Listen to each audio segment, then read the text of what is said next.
เอาบรรยากาศยามค่ำๆพี่น้องหมูเฮ็ดเป็ดไก่กะหากินกำลังสิกลับเฮาเคาะเฮาแรงพี่น้องว้ายหมามันเห่าพี่เด้อวะมันเห่าเนื้อบ่เห่าสัตว์ คารี่ดิซ่า บรรยากาศแรงๆพี่น้องเอ้ยหลังจากเอาหน่อยก็ได้นะ เก็บกูเข้าหน้าปีแล้ว อันนี้ก็หลานสาวกินส้มหมดนะแซ่บไปลึกกว่ากินส้มยามแรงนี่ได้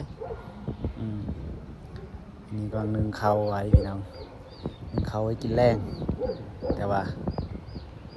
ยังมีท่านมีแนวกินแต่ละนี้ว่าสิไปหาตึกป่าพี่น้องเลยจากสิได้บ่พูตึกปูตึกป่านี่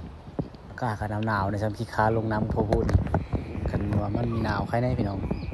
มีปัญหนาว